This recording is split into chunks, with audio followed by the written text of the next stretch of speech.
இறந்து போன என்னுடைய நண்பர்கள் 3 பேரு இந்த திருவிகா நகர் சுத்தி, இந்த திருவிகா நகர், எழும்பூர் பகுதி, ஓட்டேரி இந்த பக்கம்லாம் சுத்தி இந்த சோரட்டி பாத்தீங்கன்னா 35, 30, 29, 40 இதுக்குள்ளேயே பாத்தீங்கன்னா எனக்கு தெரிஞ்சு இது வரைக்கும் ஒரு 1000 பேரு இறந்துருப்பாங்க.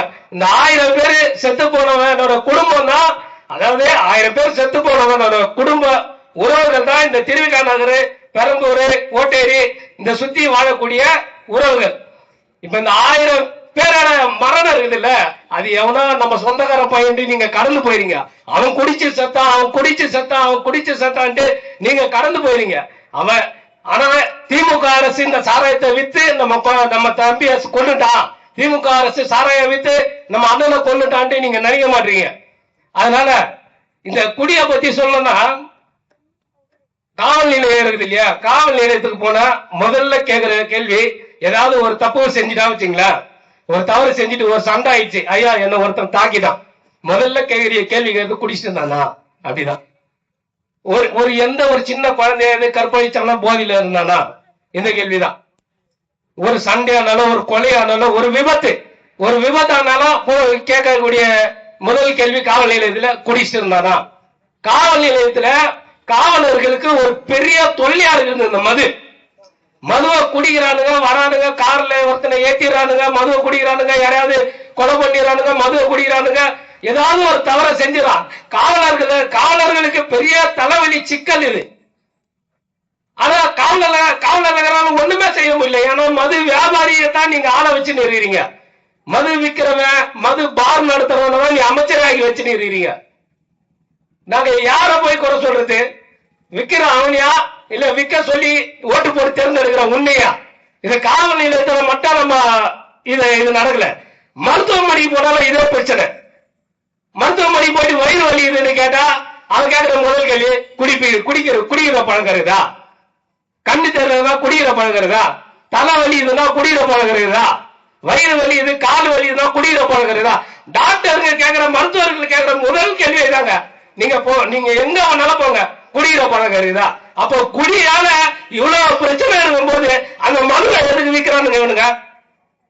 அந்த மதுவை விற்கிற திருட்டு பசங்களை நீ எப்படி தேர்ந்தெடுக்கிற? நம்மளுக்கு வெக்கமா இருக்கல. எத்தனை முறை சொல்ற, அன்பா சொல்றான், அழகான தமிழ்ல சொல்றான். நீ வாரத்துல குடிய விற்கிறவனு தேர்ந்தெடுத்துட்டு ஒரு ரொம்ப அதுலயே கௌரவம், நாங்க அப்படிதான்.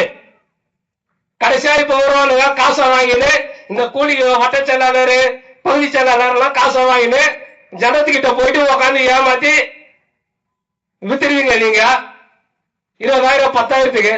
ஆனா அதையும் குடிச்சிட்டு சாவர அண்ணன் தம்பிங்களை பத்தி எல்லாம் நீங்க சிந்திக்க மாட்டீங்க. அதனால மீண்டு வர முடியல. இதெல்லாம் யாரு கேப்பா? திமுக இரு. ஆனா இதெல்லாம் செய்ய வேணாம் கட்சிக்கு உன்னால சொல்ல முடியுமா? அதிமுக இதெல்லாம் பண்ண வேணாம்னு சொல்ல முடியுமா? அதிமுக காரன் சர்டிபிகேட் தரா யாருக்கு? திமுக காரன். திமுக காரன் சொல்றான் நாங்க வரலாம் திமுக தான் வரல, திமுக காரன் சர்டிபிகேட் தரான் நாங்க வரலாம் அதிமுக தான் வர்றோன்னு.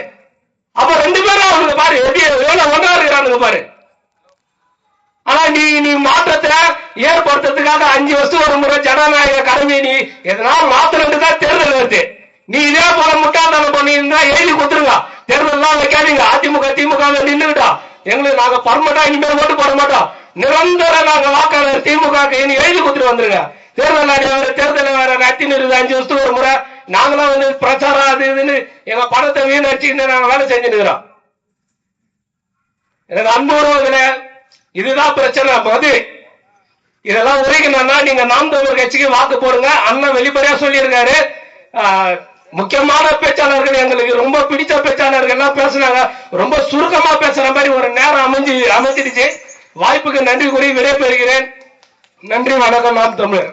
இந்த திருவிக சட்டமன்ற தொகுதியில் என் உயிர் தம்பி ஜெகதீஷ் சந்தர் அவர்களை நிறுத்தி இருக்கிறார். ஜெகதீஷ் சந்தர் ஏரோநாட்டிக்கல் என்ஜினியரிங் படித்த ஒரு பெரிய கல்வியாளர். அவர் படிச்சிருக்க படிப்புக்கு அவரே பேசும்போது சொன்னாரு, அவருக்கு அரசியல் தேவையில்லை. ஏன் அரசியல் களத்துக்கு வரா? அரசியல் சாக்கடை, அரசியல் என்பது படித்தவர்களுக்கானது இல்லை என்று திமுக அண்ணாவே என்ன தெரியுமா சொன்னாரு? படிக்கிற பிள்ளைகள் படிக்க போங்க, படிச்ச நேரம் போக நேரம் இருந்தா அரசியலுக்கு வா, படித்தவர்கள் அரசியல் பேசக்கூடாது என்று அண்ணா சொன்னார். படிச்சவன் அரசியலுக்கு வரக்கூடாது, படிச்சவன் அரசியலுக்கு வந்தா அது சாக்கடை என்று சொன்ன ஒரு காலகட்டத்துல தான் இந்த தமிழகத்துல ஒருத்தன் எழுந்து நின்றான். தனி ஒருவனாக எழுந்து நின்று சொன்னான், படித்தவர்கள் அரசியல் வேண்டாம் என்று சொன்னார். உன் வாழ்க்கையின் அத்தனையும் தீர்மானிப்பது அரசியல். நீ போட்டிருக்க சட்டையோட விலை, நீ சாப்பிடுற சாப்பாடோட விலை, உன் வாழ்க்கையின் அத்தனையும் தீர்மானிப்பது அரசியல். அரசியலை விட்டு படித்தவர்கள் விலகி சென்றால் யார் வருவான்? ஆட்சியாளரா? ஆட்சியாளரா ரவுடி வருவான், பொறுக்கி வருவான்.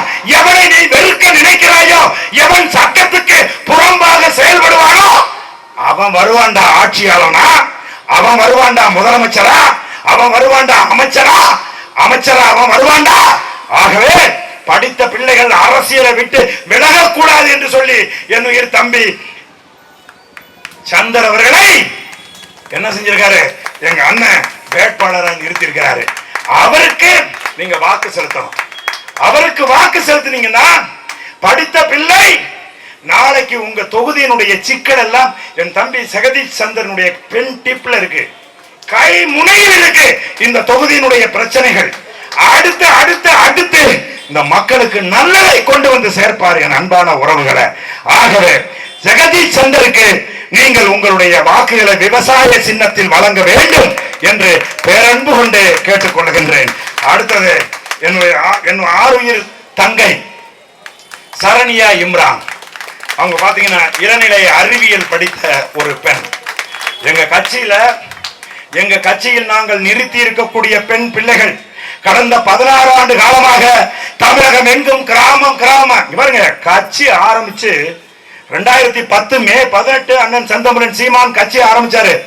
10 ஆரம்பிச்சு 11, 12, 13, 14, 15 5 ஆண்டுகளுக்கு மேலாக கிட்டத்தட்ட 6 ஆண்டுகள் என் உயிர் அண்ணன் செந்தமிழன் சீமான் தமிழகத்தில் இருக்கக்கூடிய கிராமமாய் 6 வருஷம் போய் கத்தி கத்தி தொண்டையில் ரத்தம் வர கதறி கதறி நாம் தமிழர் கட்சியின் கொள்கைகளை தத்துவங்களை இளைய தலைமுறை பிள்ளைகளுக்கு எடுத்து சொல்லி அவர்களை அரசியல் படுத்தி இந்த மண்ணையும் மக்களையும் நேசிக்கிற பிள்ளைகளாக மாற்றி இன்றைக்கு களத்துக்கு கொண்டுகிட்டு வந்திருக்காரு என் தங்கை சரண்யா இம்ரான். படித்த பெண், உறுதியாக எழும்பூர் சட்டமன்ற தொகுதியிலே வாழுகிற என் அன்பான குருதி உறவுகளை, என் தங்கச்சிக்கு நீங்கள் வாக்களித்து அவளை வெற்றியடைய செய்தால் உங்கள் தொகுதியினுடைய சிக்கல்களை ஒவ்வொன்றாக என் அன்பு தங்கை தீர்த்து வைப்பார்.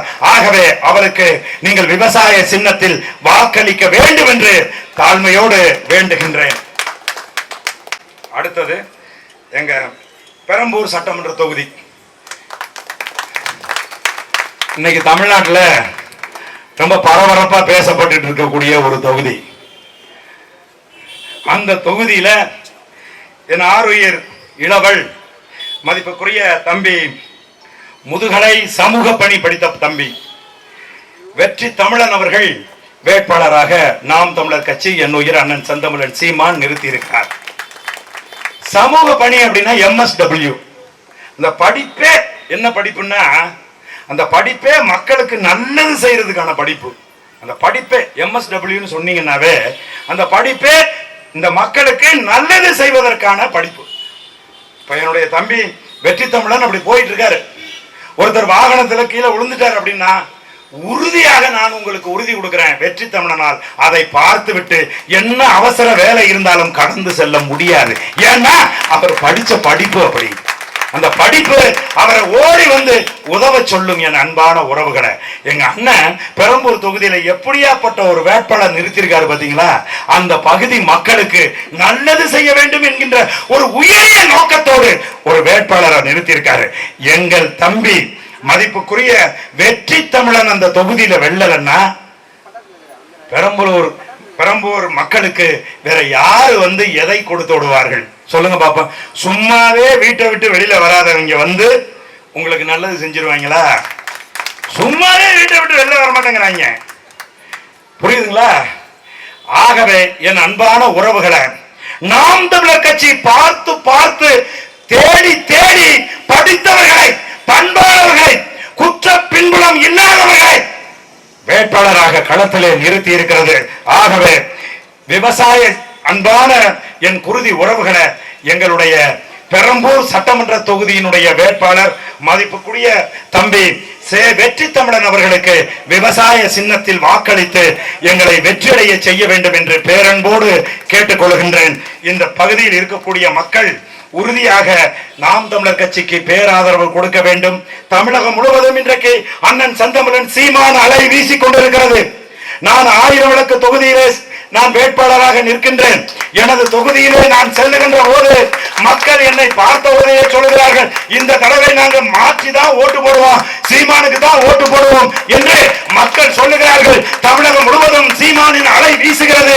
இந்த திருவிக்கா நகரிலும் சரி, இந்த எழும்பூரிலும் சரி, என் தம்பி வெற்றி தமிழனுடைய பெரம்பூர் தொகுதியிலையும் சரி சீமான் அலை வீசும். நாம் தமிழர் கட்சி பெருவாரியான வாக்கு வித்தியாசத்தில் வெற்றியடையும் என்று கூறி வாய்ப்புக்கு நன்றி கூறி விடைபெறுகிறேன். நாம் தமிழர்.